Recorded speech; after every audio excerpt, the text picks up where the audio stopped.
Welcome to Event Logistics Lab, where event planners get real about the process behind every successful event.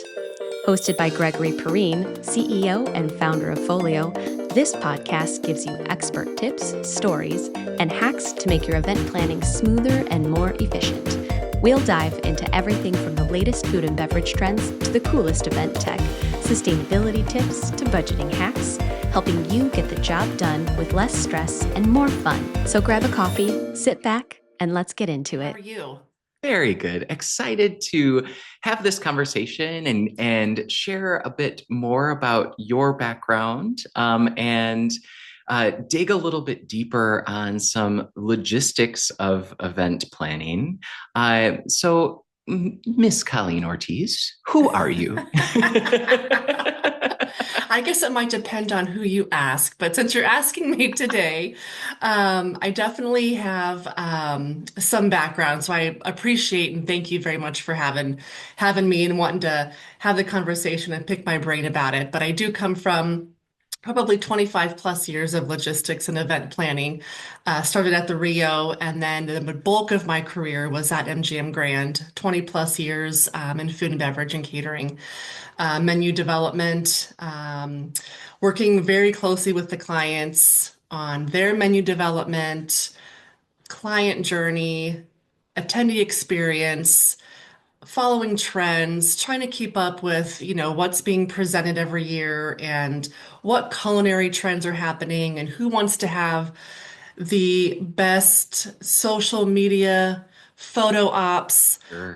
to be able to post on Instagram pages and hashtag, because now, as you may know, food and beverage is not only something that's necessary in a conference, it's highlighted. So Yeah. it definitely has taken on a different focus as the years have as we watch the years kind of move through. And also, like, one of the big highlights, that space renovation at MGM and the space expansion and just like all of the logistics that go along Yes. with that, from the sales process through the execution and operations and Oh, kitchen yeah. process and all of that. And I mean, I don't know the exact square footage that was added with that renovation, but it added a huge secondary It was huge. Yes, space absolutely. I to think manage. just that space alone ended up being over 800,000 square feet. Yeah. And then you add the arena and all the space that's there in the hotel side as well. So we definitely came to the table to be a contender with, our sister properties and our competitors. Yeah. And I love that you mentioned the trends and the social media aspect, because you're not doing that for a party for 200, you're doing that for a conference for 12,000, Absolutely. and I think that is a huge thing that is worth a whole other episode probably, but Yeah. talking about, translating that, some of these visions to scale.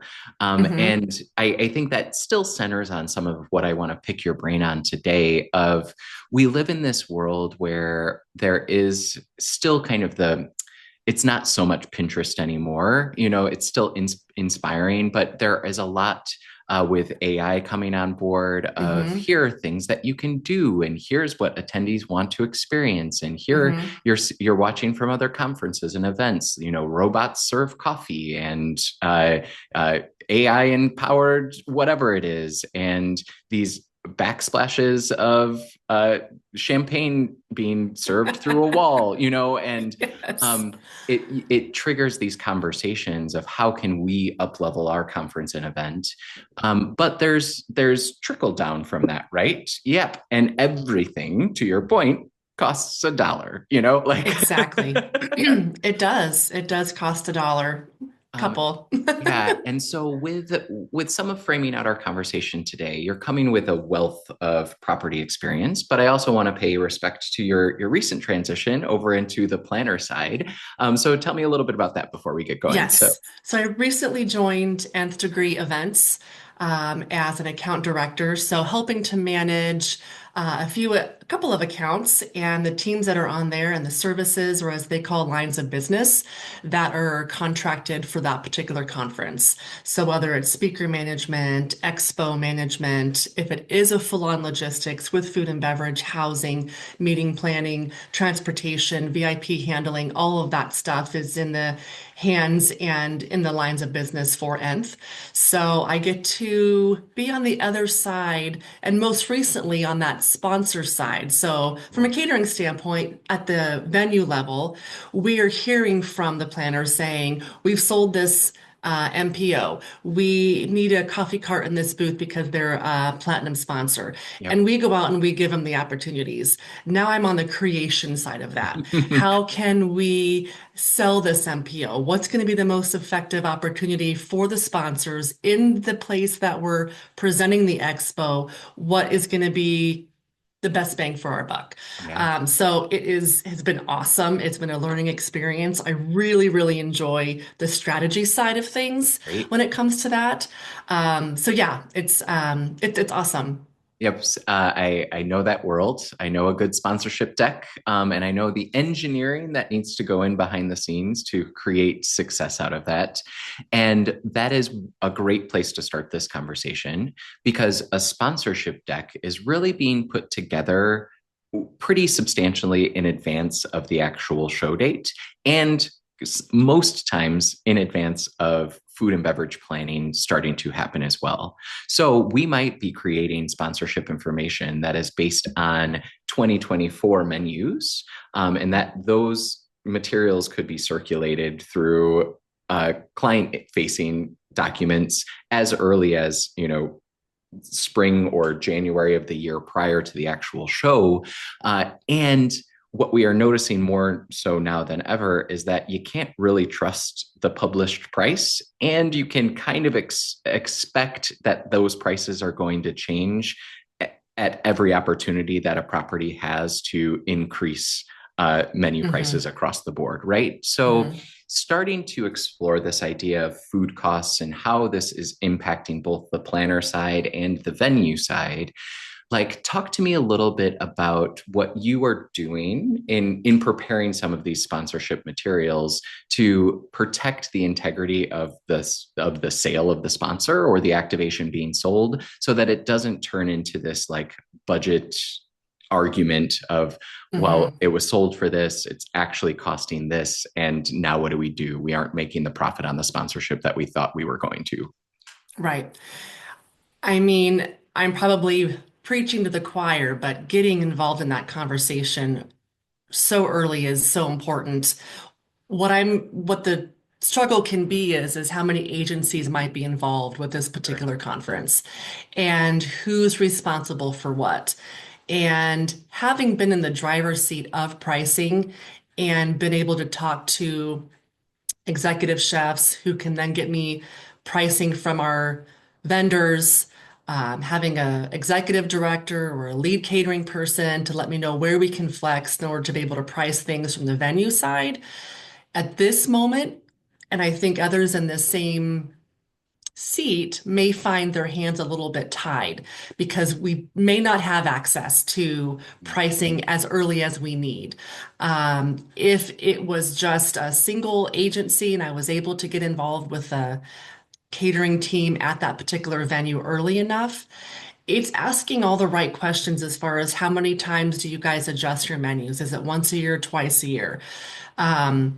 Making sure that maybe you're on a call weekly or bi-weekly, again, depending on how early you are in the planning process of those MPOs, to get on with them and ask, hey, has any of this changed?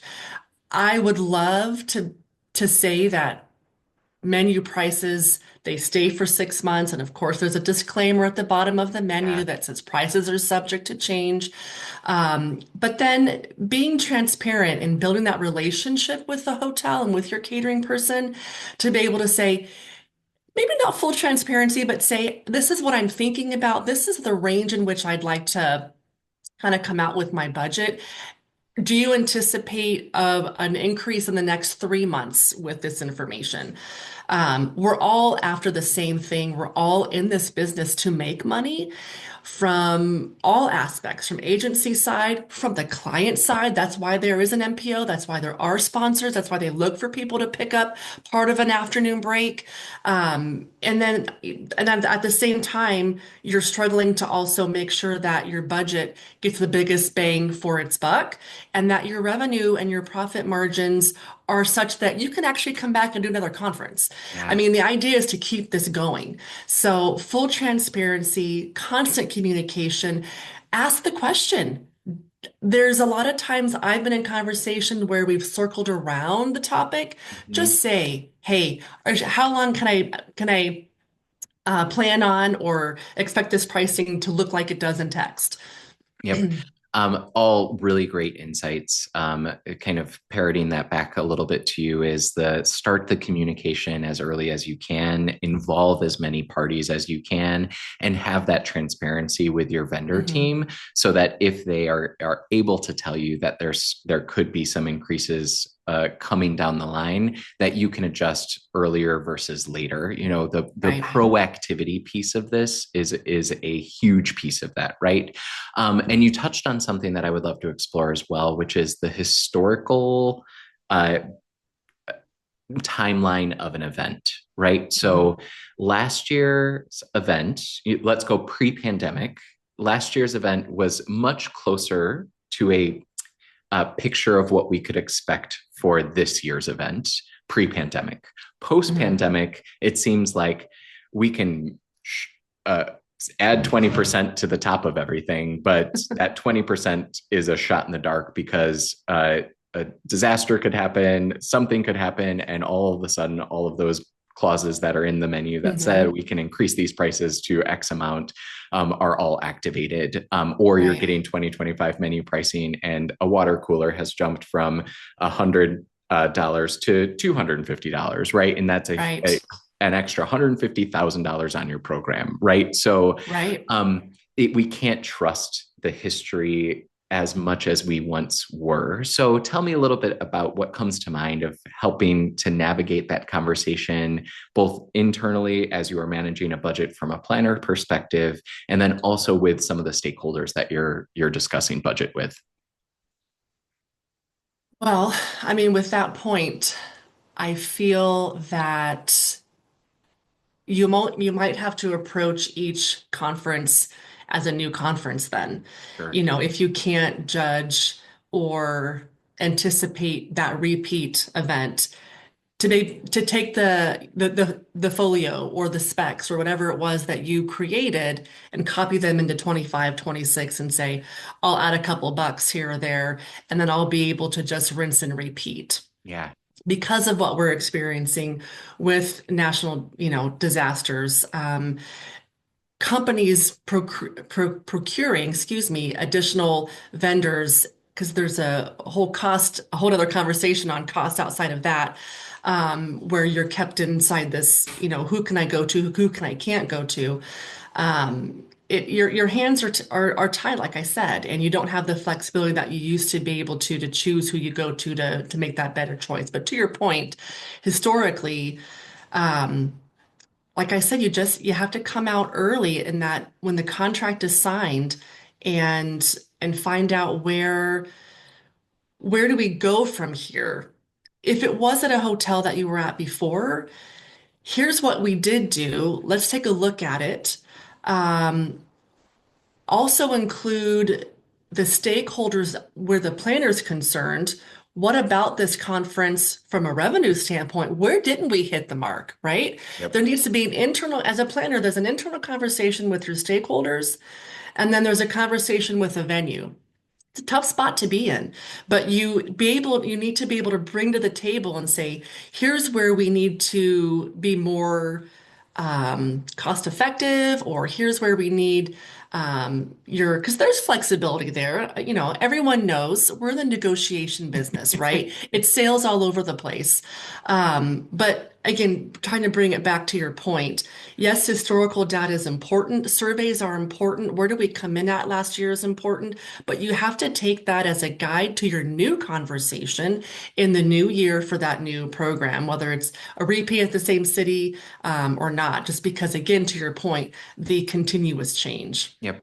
And I think one of those, like for us, the same conference happening at the same venue with an increase of guest count, right? It is not as simple as we were at a $1,700 per attendee, and now we have X amount more attendees. It like that math does not apply.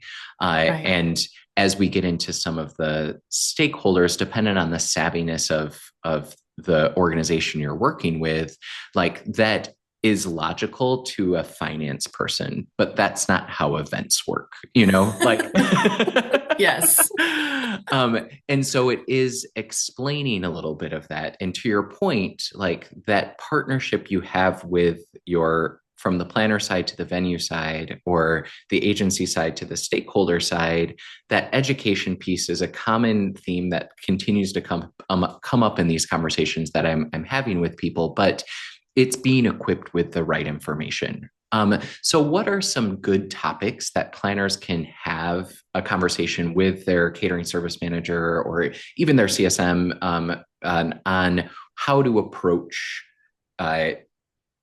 food costs in general, and like set that baseline of here's how we should be thinking about things, and here's what sound bites I should be taking up the chain to stakeholder conversations? I think, and to your point about not many of the stakeholders may understand the financial end of things, but ultimately that's where everything comes down to, right? Is that finance. And as planners, as well as those people at the venue, you have to know a little bit about everything to be enough to be dangerous, right? So that you can appreciate the conversation from a planner standpoint at the venue side. You have to understand labor, you have to understand culinary costs, not to a T, but enough to be able to guide the customer and the client to be able to ask those correct questions, correct? Mm-hmm. So, understanding what percentage of your registration will you be guaranteeing food for? So let's look at the whole. How many people are we looking at? Helping them to understand that when the stakeholders bring them ideas about food and beverage presentation, individualizing things, interactive opportunities, chefs being present, all of that looks fantastic, but all of that costs money. So I think the planner at the hotels, the venues, as they have this conversation with the client, they can pose those questions to them and say, this is where we need you to get the answer for us so that we can help cultivate the experience. And then understanding where the priority is. I've had a lot of people talk about the priority is the actual food and how it looks. Okay, great. That is a different entity than I want to make sure I have, enough stations and your stations to guest ratio is increased because I don't want any food lines or anybody standing around. That's a different priority, and I'm going to focus my energy as a planner and as a hotelier in a different way. So as you're at that first site visit, as you're at the first pre-planning, you can't jump right into, okay, so what do you think about our menus? What kind of menus were you thinking about? We really have to dig deeper as to what does your food and beverage program look like? Yeah. What is important? What was last year? What was the feedback from last year? And you can't even get me started on dietary because that's a whole, again, another conversation as to where is that going to drive your food costs again, because that's expensive to be able to manage and make sure that you're meeting all the dietary needs. So I think to your point, questions that we can help planners take back to their stakeholders is priority, guarantees, percentage of registrations on what that looks like. Do we even have enough space? So where is it? Where is the food and beverage program going to be at the venue? So I think that's where we can start. And how that applies itself to food costs, right, is the more data we have uh, driving the conversations forward, both from historicals, right? Mhm. Here's what our pickup was from last year. Here's what our guarantees were from last year. And those standards from the stakeholder of we know that the executive experience has to be the perfect experience. We cannot run out of food there, right? But Mhm. on our survey results, we may have gotten that the food was better than it was last year, right? So we can take that into Yeah. let's keep those ratios where they were. Let's keep the concept as it was. And the one thing specifically, like with Vegas, is that there are alternative food and dining options that do impact your conference food and beverage program, right? That Right. you are given the choice between a client is taking me out to a seated dinner in Restaurant Row versus I'm going to eat the Schaefer food in the meal hall, like you will Yeah. have some fall off there. So Right. the collection of the data piece of that when you're using your historicals is super important. And then you can have a holistic budget conversation about Mhm. where we can make some educated reductions that will account Right. for some of that food cost increase. Um, Right. let's talk about water, right? Water is life. We need it. Yep. And in places like Las Vegas, where we are in the desert, we go through a lot of water. Mhm. And I haven't fully had the conversation, and I'm sure this is a curiosity from a lot of people listening to this as well, of like, why does it cost $250? Uh, I'm making that up. That's not what MGM. I don't want to throw actual figures out there, right? Because it does vary from property to property. But Mhm. why are we seeing these huge increases in prices for a 5 gallon jug of water? So dipping into some of the conversations that you had in your previous life, what was the script for the explanation of why water is so expensive? We had to be educated on that as well, because of course, as we are getting those questions from our clients, we at first may roll our eyes, at the hotel saying this is what it costs now to be able to put this out on the floor. And I think overall, most properties have water available complimentary. They sit out in the pre-function spaces. They are managed by the teams that are scheduled each day. And there's no additional cost for that. There's no additional labor to manage that. When clients come in and want to add additional water stations, that is where there is a cost to that. We are purchasing those 5 gallon water jugs. They are filtered water. It's not the water coming out of a tap. And it is another crew that is scheduled to be able to manage the additional 25 water stations on a 3-floor conference center to be able to keep up with refills, making sure it's clean. The cups that are there, whether they're the paper cups, glass cups, everyone has a different, Mhm. style in which they're doing that. Again, that pertains to sustainability as well. But once explained, and we can see on paper, there is an actual cost to that. So that becomes easier to explain because I'll be perfectly honest, sitting at the venue side, that was my biggest ask of our leaders was we're the ones at the front trying to share why these prices are where they are. I'm happy to sell it, but I need the proof behind, Yeah. behind there so that it makes sense. Yep. And then as you are thinking about that impact on some of these larger programs, a $50 increase per 5 gallon jug, like for a conference of 20,000 people, can translate into Mhm. $100,000 pretty quickly. So from the planner's perspective now, like where does your mind go on some of the strategy behind managing something specific like that, like your water costs? Mhm. Again, I'm going to go back to the very beginning of the contract stage, and I Mhm. think that's a concession that people can easily ask for. Yeah. I mean, there's negotiations early on, and if you take your historical data and if there's a line item in the budget for water and somebody in finance or somebody can flag that and say, hey, what is this? We can easily add that to a concession, and I've seen it in there, and that can help with the budget, I think, right off the bat. I think strategically placing what already exists, I think taking a look at where I've had people ask multiple times, where do your existing complimentary water stations, where are they? Yep. Let's move them. Let's get them to where the more people are currently congregating. Use what is complimentary. Um, the other option is many of the hotels offer the infused water on breaks.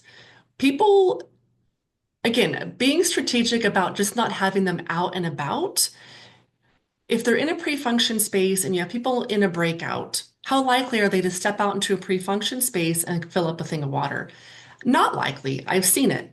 Yep. During a break, then they're out or during registration. So maybe focusing in on the times of traffic flow, and then asking the catering department if it's a food and beverage event that it can roll out with the iced tea and lemonade, a carafe of water.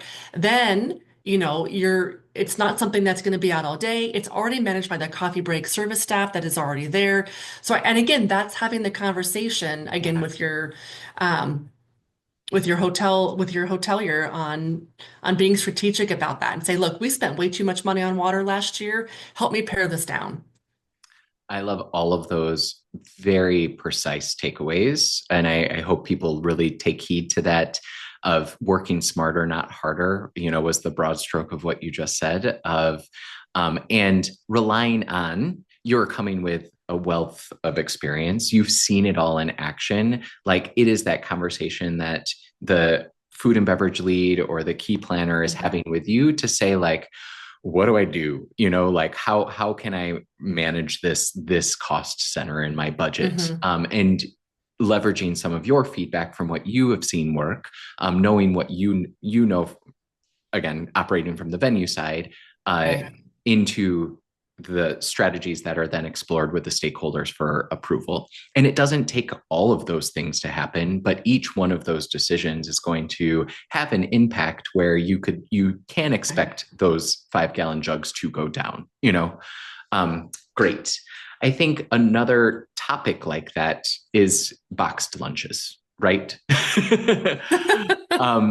And as we see the increase of pricing for boxed meals, let's explore what goes into that price as well. There is a labor price, there is a container price, there is a product price. Share a little bit of what from your experience that goes into that composite boxed meal price. It is very expensive. It is not something even the hotels make a lot of money on. Mm-hmm. And if you just try to put yourself, we're all consumers. We all travel. We hit Starbucks. We go to the airport and we hit the fresh market. You can see how much an individual sandwich wrapped is. And then you're going to take that sandwich and you're going to put it into an individually wrapped salad with an individually wrapped this, that, or, all the things, all the components that happen inside that box lunch. And 9 times out of 10, I'm sure I'm not sharing anybody's secret, it is another company that puts that together for us. Yeah. If more hotels could put those together on site, I'm sure there could be a little bit more flexibility. But when so many of the items we're picking up are priced and we're shoppers. We're going out to the vendor and saying, okay, we'll take 3 of these tuna and fish sandwiches and this and that, and we're bringing that back. There's not a lot of flexibility on where we can cut. So it's a very black and white with the box lunches. People think that they can order them for the group because they are less than a buffet. They're less than a plated lunch, if you will, but you'll have more flexibility and negotiating power if you do those other things than the box lunch. Even those that try to remove some of the items in them. Well, yes, you've removed some items in them. You've made the box lunch less attractive, less filling, and less price. but you still have to remember who's taking that box lunch. It's the appearance that the attendee is going to experience when they're at your conference.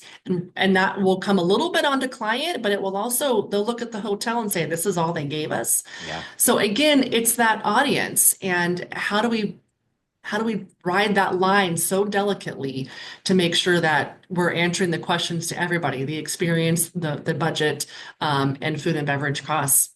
Yep.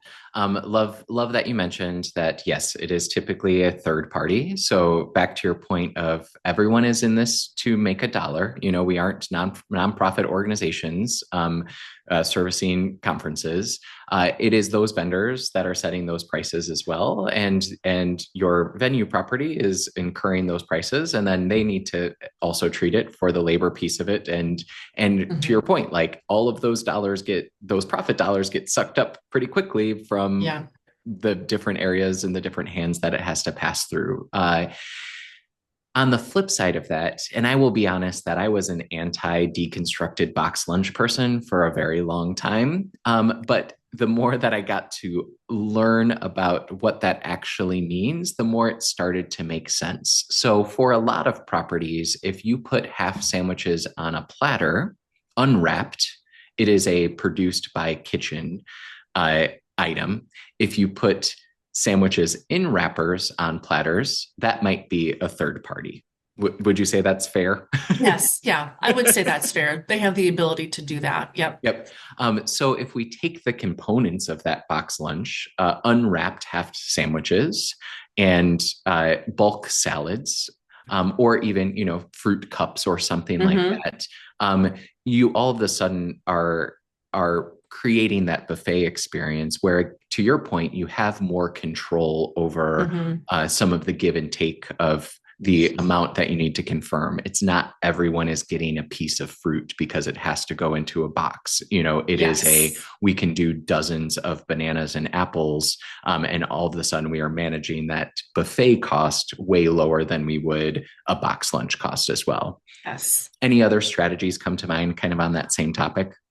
Gregory, I've brought that up numerous of times, especially when it comes to breakfast, because I feel everyone wants to put dollars into receptions and make those impactful. Lunch second, breakfast, maybe third. But to your point, yes, if you can a la carte the items or some of the items and price a buffet per person, because everyone will get a sandwich and may get a salad, but on the dessert or the fruit or what have you, pull those out of the price and then a la carte those.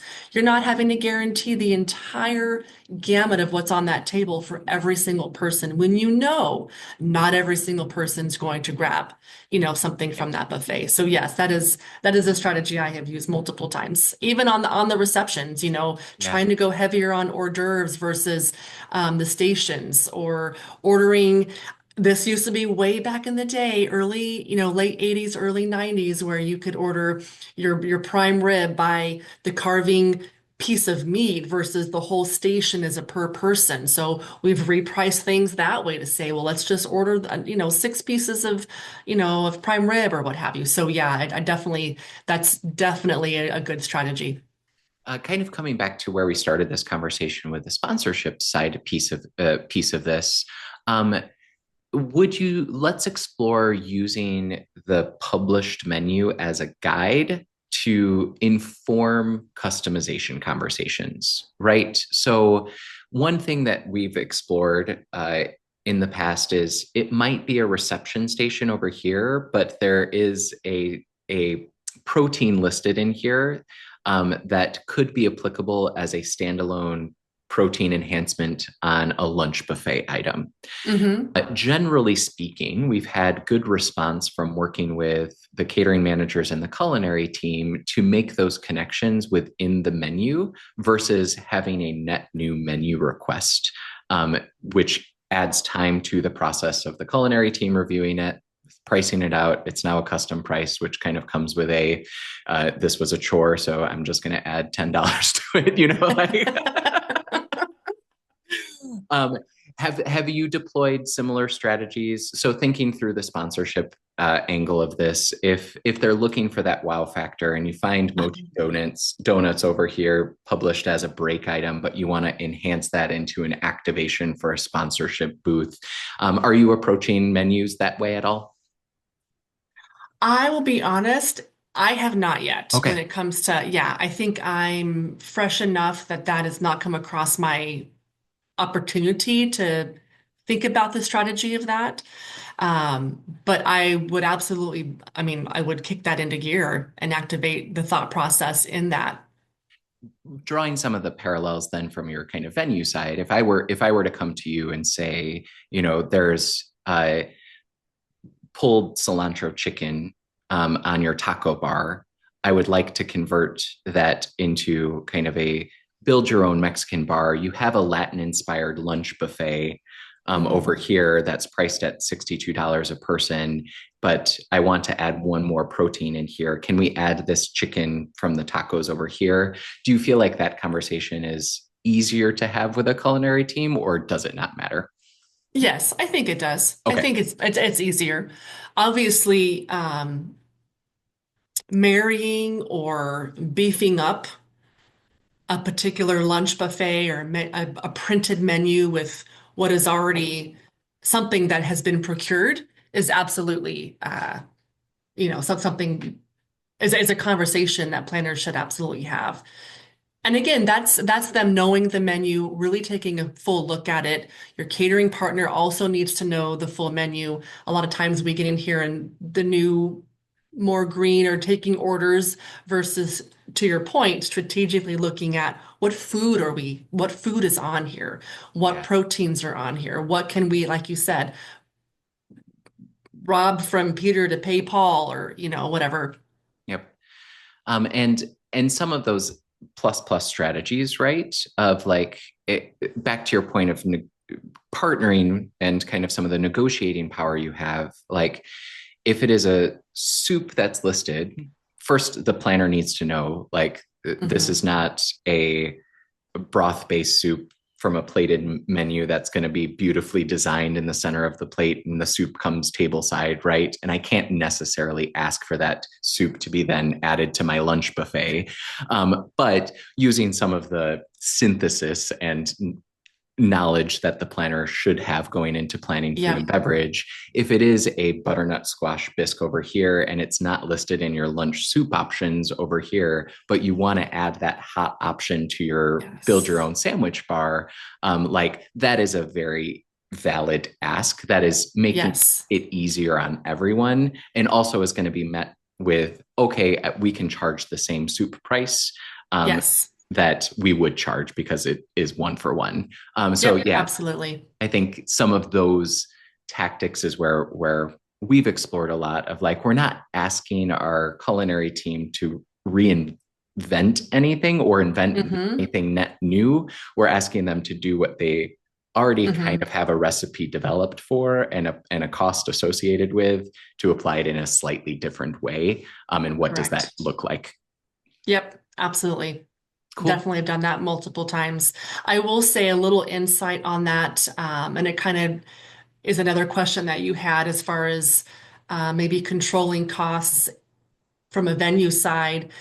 And I think planners need to understand this as well, is many venues might have a menu of the day. So if we can get the Italian made for a majority of the groups that are in-house. This probably pertains more to when you've got six groups happening in one time versus a full facility group. Mhm. Instead of a culinary team preparing five different buffets, for five different groups, that catering team at the venue needs to understand what is being produced.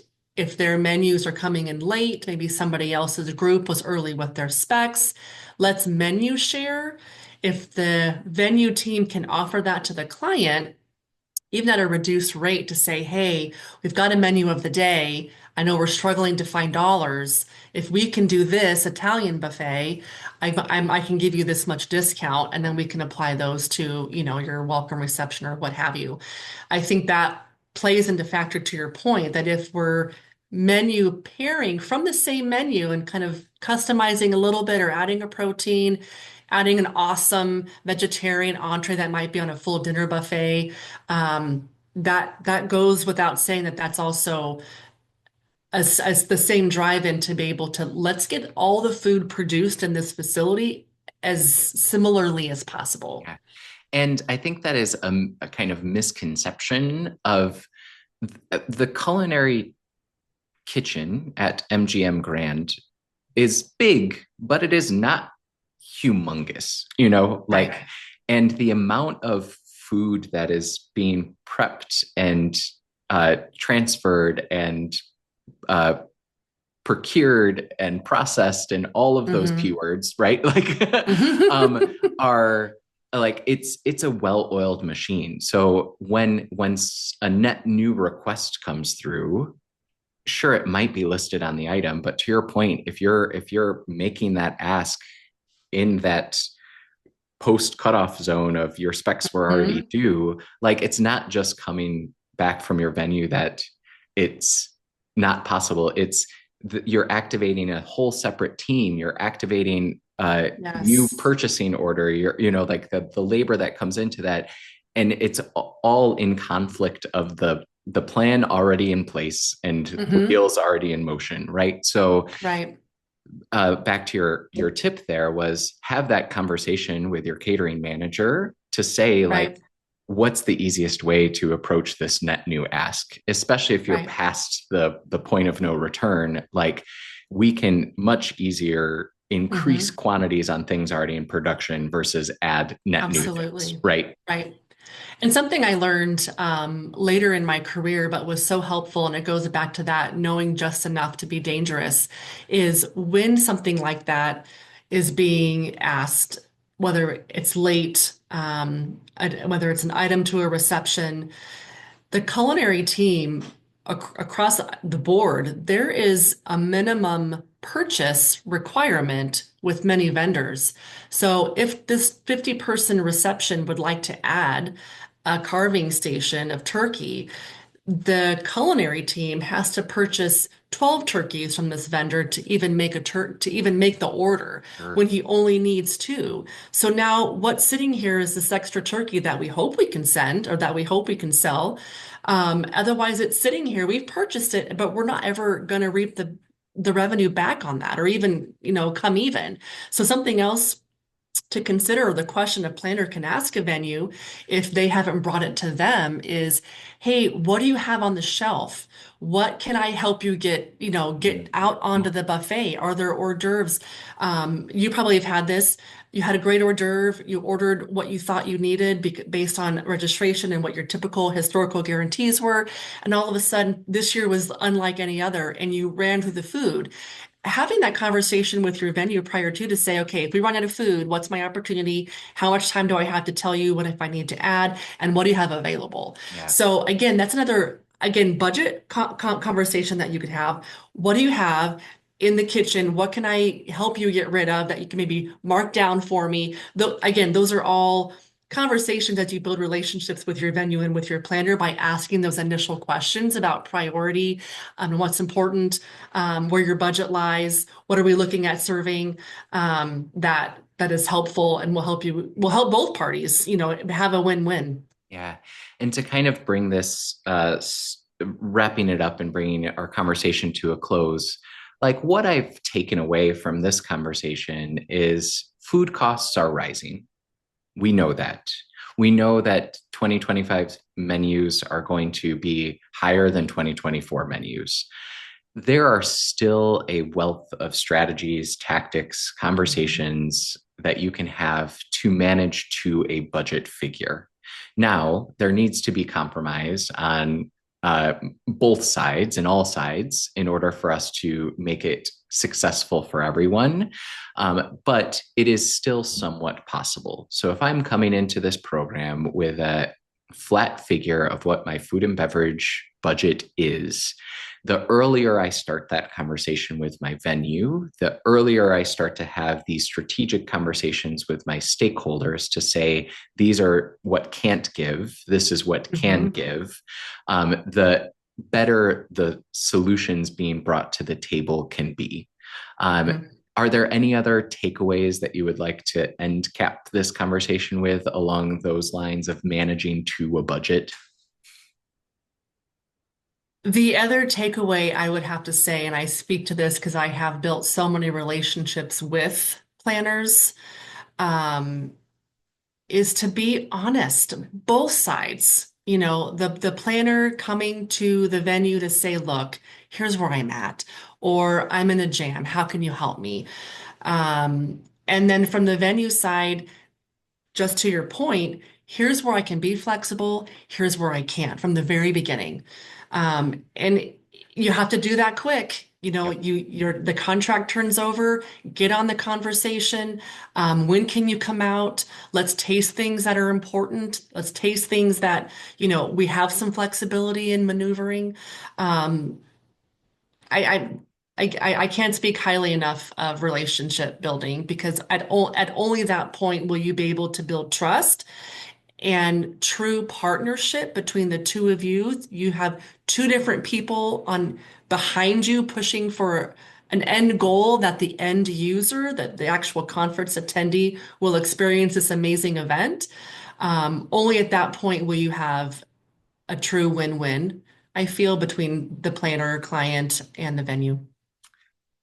Perfect ending. And what a wonderful conversation. Thank you so much for your time Thank you, today. Gregory. Uh, Fantastic. and honestly, we could probably record another 3 episodes. So we might have to have you back on another topic in the not so distant future. But what a wealth of knowledge you are, and what a wealth of experience you're bringing to the Nth Degree team. And I cannot wait to keep tabs on how you are able to flex in your new role. I look forward to bringing my new experiences to you as well. Thank you so, so much. My pleasure. All right.